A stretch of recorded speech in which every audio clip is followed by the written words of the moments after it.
semi-final before the final, because this is the trade ministers meet at the G20. 36 nations together, 19 nations plus the EU 27 grouping. Piyush Goyal ji.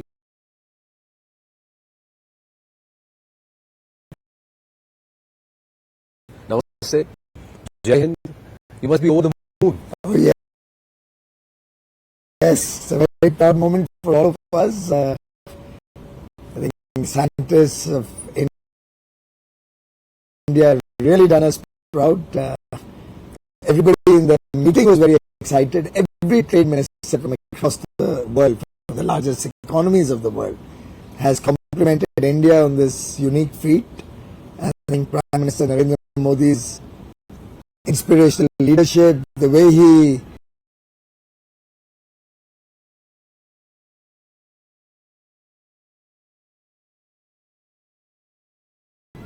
encourages his team, the way he gets his team to get the best out of them, truly is a matter of great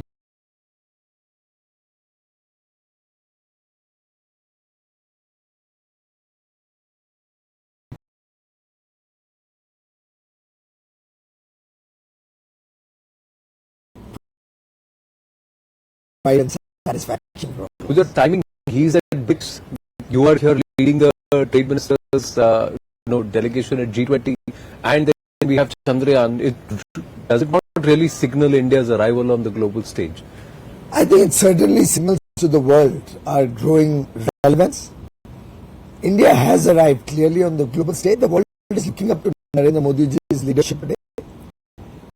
He is the undisputed leader of the global south. He is the most popular leader in the world by every standard or survey. And more importantly, leaders from across the world are recognizing that India, with a demographic dividend, with the fact that we have a very mature democracy, the fact that we have huge demand given the population, the fact that we have so much diversity, so much to offer to the world, these are drivers which are showing to the world India's potential in the future. I often refer to it as the 30 by 30 matrix. Our population is less than 30 years of age at an average. Expected to continue to be less than 30 years of age for the next 30 years. And in less than 30 years from now, India will add $30 trillion more to our economy, from $3.5 trillion to $35 trillion. So this is a sweet spot that India is in, and which will be the foundation on which India will become a global power. A totally indigenous mission. I'm asking you this and I'm pressing you on this is because does that also take a story to the world saying we can do it at not just 1/4 or 1/5 the cost, but we can get it right in 2 times? It's important to appreciate, and that is something that came out today, where at least trade ministers from 3 countries, and important countries at that, have mentioned that they would like to talk to us to see how we can collaborate together for space technologies and space missions. In fact, one of the senior leaders who's coming in for the Leaders Summit next month, his trade minister has already said that they would like to add that to the agenda of the leaders meeting with Prime Minister Modi. Fantastic. So the enthusiasm for India's space mission comes from the fact that we are self-reliant, from the fact that it's very much a competitive business and we stand to gain from that competition. Also that we are a trusted partner. People around the world feel very, very connected to India. They feel they're at home in India. They feel they can trust India to not only perform, but also to perform diligently, efficiently, and honestly.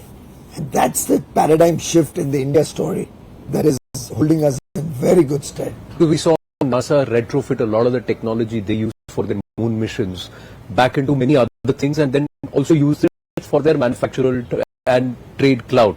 You see India doing that, offering African nations technology of remote controlling deep mines, deep sea diving. Why are you talking of the African nations alone? Of course we will support the African nations, but we will also support the Europeans. We will also support the Americans. India today stands tall and proud as a technologically enabled nation. I'm told that there are more than 5,000 engineers of Indian origin working in NASA. I'm giving that most of Silicon Valley technologies have an Indian element, a large Indian element. Most of the semiconductor design across the world has a huge contribution by proud Indians. So I think now India is not considered by anybody to be a nation which is anywhere less competent or less able to serve the needs of the most discerning customers in every walk of life. See, Russia, China, India, nations who have also, other nations along with India, who have tried to become champions of the global south in the effort to try and break what they call the West hegemony. But who do these nations trust more? Well, very clearly, India is one nation which has demonstrated over the years that we do it truly for platonic reasons. We have no vested interest. We are not trying to hawk a particular initiative which will give us hegemony over them. We are not trying to impose our trading system. We are not trying to impose our political weight on other countries. And I think that's why India has earned the respect and trust of the developing world, of the less developed countries and the developed countries equally. India acts as a bridge. Prime Minister Narendra Modi's word carries weight. His leadership is immensely respected across the globe. Everybody feels very comfortable with him, very much at home with him. He is like a father figure to many world leaders. And therefore, for the last 9 years, I think he's been the most loved leader of the world, continuously, a feat which is nearly unparalleled anywhere else in the world. As host, you have the Western Bloc in one room, the Russians, the Chinese, then the African nations and the rest in the same room. How are you making all of them comfortable? Well, I think everybody recognizes that India stands for peace. Prime Minister Modi has been at the forefront of making an effort to get all the nations on the negotiating table. He spoke about this not being an era of war, spoke about dialogue and diplomacy being the way out of this current imbroglio. And I think the trust that he has generated on all sides of the globe is what is holding us in good stead and helping us to steer the negotiations to come up with very robust outcomes. And I have no doubt in my mind that the Jaipur declaration of the G20 trade and investment ministers will really be a roadmap for many, many years to come. The Prime Minister addressed the entire meet virtually this morning. And some of the issues he touched upon, how was that received by nations, especially the first world nations, when he said that the developing nations should have the first right to use of resources, and I think that's something which India is trying to do. The second point is to revive the dispute resolution group or platform at the WTO, which kind of dominates in 2019. Prime Minister Modi's remarks were, of course, very inspirational, very well received and commented on by several senior ministers and leaders. Very clearly, he is a voice which is taken very seriously by world leaders today. His words and comments are always very balanced, and I think his point about the world's resources being used and global trade becoming an instrument of global good is something that everybody agrees upon. And we hope that we'll be able to take this message from Prime Minister Modi into our discussions as we come up with an outcome document tomorrow and a chair next, as well as we go into the Ministerial Conference 13, MC 13 in Abu Dhabi next year.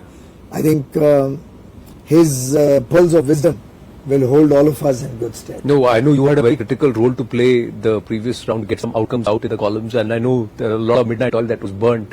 A lot of things which I cannot say on camera, which happened inside behind those closed doors. But dispute resolution seems to be one of the key aspects, especially with the Western nations. It was led by America. We had about 7 key disputes. Where are we with respect to resolving those? Because that was perhaps the biggest roadblock. Well, first of all, India always is out of the box in its thinking and approach. We had 7 trade disputes with the United States of America at the WTO, and long pending ones, some of them, and issues on which we were literally at loggerheads for so many decades. I'm happy that with the collective efforts of both countries and the leadership of President Biden and Prime Minister Modi, we have been able to resolve 6 bilaterally without going through any dispute resolution mechanism at the WTO. We have sorted out 6 issues. The 7th, we are in active negotiation to see we can be 2 nations, 2 large, powerful, big nations with 0 disputes at the WTO. It's going to set a new trend. In fact, the day we announced closure of 6 disputes, the Director General of WTO sent me a message that possibly this could be the pathway to a new dispute resolution mechanism in the WTO. But it needs a lot of confidence building measures. It needs you to trust each other, and it needs a lot of political will of the leadership, which fortunately America and India are blessed to have. At the WTO, we believe that we will have to ultimately have a functional dispute resolution mechanism, but we strongly believe that the basic fundamentals, the principles on which the WTO is founded, including a two-stage dispute resolution mechanism, where there is a place where one can go and appeal if you are not satisfied with the findings of the panel, are a must, and we will push for a solution to the dispute resolution mechanism. But certainly the solution will have to respect all the countries' points of view and have a two-stage mechanism. The political opposition in our country doesn't seem to have confidence in the abilities of the government, because many times they say India is conceding far more. It is a give and go, but we're compromising on our interests.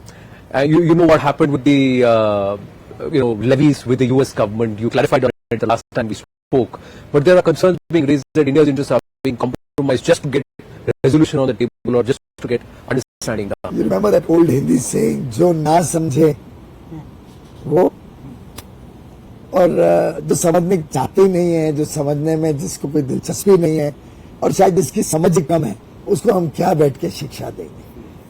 It's a very sad commentary on some of these opposition leaders. Incidentally, many of them have privately come and complimented us for the very successful G20 presidency of India. Oh, they have. Many opposition leaders have actually expressed their unhappiness that their political party is politicizing such a glorious moment for India, such a proud moment for 140 crore Indians, when we are leading the world's most powerful organization as its president. The fact that we've been able to take G20 to nearly 60 cities now across the length and breadth of India. Today, every child in the country recognizes and takes pride in the fact that India's voice is becoming a global voice, a voice of reason, a voice of sanity, and a voice of leadership. But it's unfortunate that some political parties cannot grow beyond their current age. I'm very keen to know those names, Piyush, so that we can go and ask those leaders who are complimenting you on the behind closed doors. But there are many. There are many who are complimenting us, and there are some whose ignorance can just be pardoned because they never grow up in it. Would you agree to this argument that India was destined to become the 5th largest economy, and it anyway was going to become the 3rd largest economy? Well, what's been done is because of ISRO. Why is the Modi government taking credit? Chandrayaan-3 तो हमें कभी ना कभी जाना ही था. I think it's thinking of a very weak leadership and a weak mind, which believes that destiny will decide and everything will happen on its own. I think leadership, the actions of the leaders, the actions of government, the way you steer an economy in tough times, the way you inspire a nation's population to perform or even at times overperform, the way you motivate your team, the way you also give a compassionate shoulder, even in difficult times. And you saw that in the first time we attempted to land on the moon. Yes. That Prime Minister Modi himself called it a success and gave encouragement to the then team that we're going to be successful next time round. I think it's purely a play of leadership, purely a play of accomplishment coming out of the hard work of 1.4 billion people. And anybody who belittles the efforts and the commitment of 140 crore Indians is actually doing a big disservice to the nation. There are of course again questions. There are many did not like the Prime Minister being on screen when Chandrayaan was touching down. They said spotlight has been taken away from ISRO. There are others who are saying, what's the agenda of G20 trade meet in Jaipur? It's with an eye on the Rajasthan polls. So it's all being done with a larger intent to further the cause, political cause. You know, I've said this earlier that when we won the elections in 2014 and then again in 2019, Prime Minister Modi very loud and clearly gave a message to all his team members that now that the elections are over, we will be the government of the entire country. 1.4, at that time 1.2 crore, 2 billion people, 120 crore people. And there will be no discrimination, koi bhedbhav nahi hoga. Everybody will have their due fair share of benefits. There will be justice for all and appeasement of none. We have stood by that for 9 years in government. We've taken G20 meetings to nearly 60 cities, as I said. Now, I'm sure Rajasthan is a part of India as even the opposition will concede that much at least. And the fact that they are having it in Jaipur should be a matter of pride for all Indians. Because Jaipur, the pink city, is such a beautiful city. Every one of the participants who has come here is going back to the wow effect, is flabbergasted at the beauty of this city, of the warmth of the hospitality and the courtesies that the local people are extending to us. I have publicly thanked the state government yesterday in my comments for their cooperation and support. And I don't think we should politicize such international engagements. It is India first. Politics can have its own run at the appropriate time. कोई collateral फायदा मिलता है तो that's a different point, but that's not. हमने इसमें कोई फायदा निकालने की कोशिश ही नहीं की. इनफैक्ट आप जाके सड़कों पे देख लीजिए कि कौन इसमें से फायदा उठाने की कोशिश कर रहे हैं, लेकिन हमारे कार्यक्रम में आने से इनकार कर रहे हैं. So you're jumping between bilaterals. I know you're given us very limited time. So coming back to the agenda here for this meet, you had engagements with some of the Middle Eastern nations. You're speaking to the Saudis, to Oman. You even cut the cake of the moon cake was cut by two of the youngest trade ministers, one from Oman, the other from the Netherlands. So what are these engagements and what are the net takeaways from these conversations? Well, I think as our G20 theme itself talks about the world as one family, Vasudhaiva Kutumbakam, and the fact that we believe that it is one earth, one family, one future. I thought it was very appropriate that India's Chandrayaan-3 mission success be celebrated by two young leaders who have a long road ahead of them, future leaders of the world, one coming from the Middle East, amongst all our friends from the Middle East, one coming from Europe, another set of countries where we have very deep cultural and historical ties. They were the two youngest ministers I could see there, and I feel very happy that our young colleague from Netherlands and Minister Piyush from Oman did us the honors. So I truly believe that's the signal that the G20 has given to the world, that for us, our success is the success of 800 crore people. But I must tell you that when you called the Russian trade minister, the Chinese ahead, there was some who took a step back among the West. So there is this entire, how are you able to manage that? And when we are engaging with these nations, does our equation with another nation come into play? I'm grateful to all the member countries, all the invited countries for their deep understanding and cooperation. It is a very sensitive issue, but they all respect the fact that India has been most fair, most balanced in its approach, and Prime Minister Modi's own efforts to be the harbinger of peace and harmony and encourage dialogue to resolve this dispute has been well recognized and respected by everybody. I think everybody participated in that spirit of camaraderie, and I truly respect everybody's sense. So final 2 or 3 questions. One is conflicts. How much are they hurting us? Not just the Russia-Ukraine conflict. What's happening in the Middle Eastern regions in terms of conflict? What's happening in our neighborhood, the state and the Hyundai, and in the African nations, the impact of the Boko Haram and some of the other nations? How much of this is hurting trade and our growth story? I think it's hurting the whole world, and India obviously as one of the largest or the largest country in the world will also get hurt and hurt significantly. And therefore we believe that we must work towards the democratic principles of equality, liberty and freedom for all people. We strongly advocate peace across the world, and at every effort India has been at the forefront of bringing about stability in governments and peace in regions. India has never been an aggressor nation. We have often suffered at the hands of aggressors, even in the recent past. Of course, as Prime Minister Modi said, we have suffered for over 1,000 years, aggression one after the other.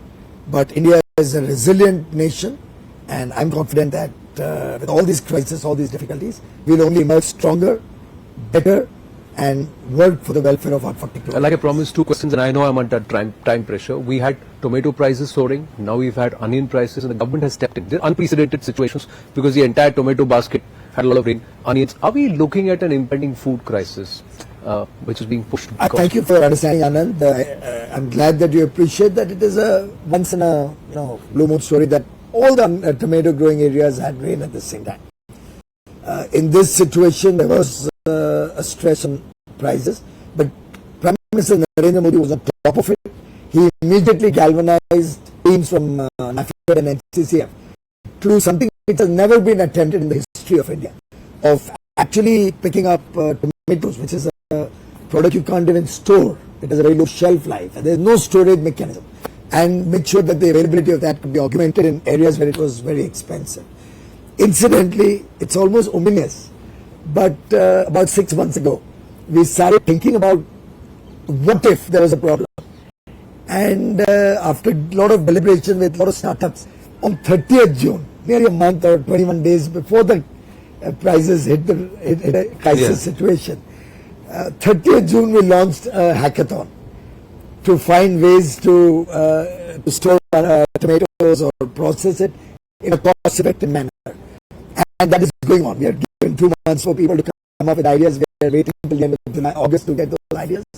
Same thing we did with onion about 7-8 months ago, and that process is work in progress. We've identified a few startups and innovators with new ideas, and work is going on how we can expand the shelf life of onions. Tomatoes also, one could look at dehydration, but it makes it very expensive. Yes. And the Indian palate is still used to a fresh tomato. We're not comfortable with dehydrated goods. So there are challenges, but we have the confidence and courage of conviction to say we'll always be there to support and resolve these crises. Overall, I don't see a food crisis as such. El Nino is disturbing, and therefore we've taken very strong proactive measures to ensure availability of adequate food grains, foodstuffs, spices, all the products that we feel could come under stress given the erratic rains. August has seen very poor rain, but July had very good rains. It is expected that soon rains will once again touch different parts of the country. Like UP has started seeing rains, which is good for UP. So I think on balance, we are okay. We'll come out winner. Finally, so coming back to this trade meet, what is the one thing that you want in that combined statement? You think geopolitics is going to affect the statement more than trade? I think there's been a fair degree of convergence amongst all member countries and inviting countries to come up with an outcome document, text where on all trade issues there's unanimity, whether it's digital trade, trade facilitation, logistics related issues which affect trade, WTO reform, and newer elements to be discussed at the WTO, resilient and global supply chains becoming more transparent and stronger. So I think there's full convergence on most of the trade, or rather all trade issues. We certainly have the issue of the conflict in Ukraine, which will have to be appropriately addressed. Piyush, always a pleasure speaking with you. Thank you so much. Thank you. I know we're a little rushed, but thank you so much for making the time. Thank you so much.